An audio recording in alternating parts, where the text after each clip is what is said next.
course. The budget for a Night of the Seven Kingdoms was less than $10 million per episode. So Game of Thrones, they're doing various different spin-offs. So this one's gonna be a bit cheaper. What is this one about? Duncan and Egg. Duncan and Egg. I don't know.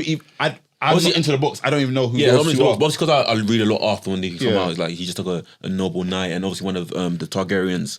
One of the Targaryens, Aegon. Which one? There's loads. Yeah. But you remember the one? Because one of the Targaryens ended up becoming a maester for the wall. Okay. And he said like, "Oh, my brother Aegon," or he's calling him Egg. I think he's brother or something like that. I don't care. I don't care. But obviously Game of Thrones, it's kind of like...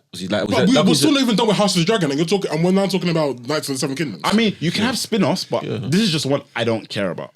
Like, I would have rathered a story about Arya post ending of Game of Thrones. They cancelled the Jon Snow. Good. I'm done. I wouldn't have minded a limited series about what's Jon getting up to post up in the north, the real north. Yeah, because he's back where he wanted to be. Where he should be. What is there to discuss after? Him uniting, him reclaiming the land. But the thing is, what's his day-to-day life? But there's no conflict. There's no conflict anymore because the White Walkers are gone. I don't need conflict. I just need to see him fulfilling his title as the next man's raider and uniting the tribes. But there's no conflict. Yeah, but I just wanted to see. I was just interested in seeing him uniting the different tribes and getting them post-fight. But Mance Raider only united the tribes because they said, "Oh, cool, the White Walkers are coming." Obviously, now the White Walkers are gone. They don't necessarily have to be united. There's no White Walkers. There's no fighting for the throne. Yeah. There's no real conflict that matters. I just want to maybe it just goes back to the tribes go back to infighting again, and Jon Snow has to deal with that. That's boring. It's so tribal infighting, bruv.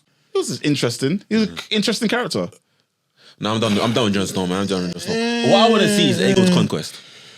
Who's this now? I forgot. The original Targaryen. The original Aegon. Oh, the one that rose Valyria the Dread and conquered the land. That I want to see. Yeah, that's even like obviously started united the Seven Kingdoms, but through conquest. That's what I want to see. Yeah, obviously that's part of that. This is a prequel to House of the Dragon because obviously Valerian's dead. Significant prequel. Yeah, that would have been okay. But that's really the only thing that we want to see. I'm not gonna lie. The momentum of Game of Thrones stuff is halted a bit for me because really and truly, House of the Dragon's okay. Yeah, it is okay. Yeah, it's not Game of Thrones level. No, it's not. Especially season 2. Mm-hmm. Season 100%. 2 was a bit of a major letdown. Yeah, a bit of a step backwards. I don't really care about Game of Thrones like that. The taste of season 8 left a bad taste in most people's mouths, and just still trying to watch that. But I'm still obviously with the spin-offs. I'm still very intrigued as well because, like I said, it's kind of they got so much to go off. So I'm happy to go where they go with it. And I was with Game of Thrones or whatever, any of the spin-offs, they're going to put a lot of money into it. So see what's popping. Yeah. So you guys didn't enjoy season 2 of House of the Dragon? I haven't even seen it, bruv. You haven't, what? I haven't even sat down to watch it. Thing is, with season 1, I wasn't as captivated as I thought I would be. Yeah. I don't think the whole bloodline storyline fell flat for me after a while. And to be honest, there's only so many times you can stuff dragons on screen that I'm going to be like, okay, I want to keep watching for the dragons.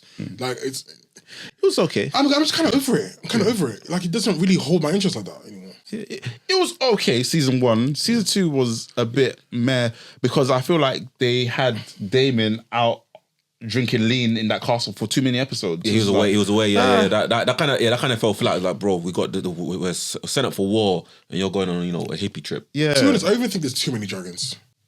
I mean, they're slowly chopping down it. So. But it's short. But that's how it was. But that's how it was. Is they purposely do that because it shows how these family of dragons have so many dragons. This infighting caused basically the extinction of dragons. I get that, but I feel like it's lost its zeal for you. Yeah, because I feel like in the original Game of Thrones, the whole thing was on dragons coming. Dragons came, and because there were only the few dragons that we had, they felt more like a force or powerful weapon, you want to call it that, within the world of Game of Thrones. Okay. So any side having a dragon is obviously going to be able to... But it's a different time period though. No, I know it's a different time period, but I feel like the allure of having dragons in the show, because it definitely banked on people's interest in the dragons, being in House of Dragons as well, on people's interest in the show. But I feel like there's now too many to now be like, okay, I'm kind of interested. Yeah, but it shows back. There was so many dragons to now there's none for hundreds of plus years. It goes from having loads, having none. I understand your sentiment. I don't share the same problem, but I understand why you would feel that way.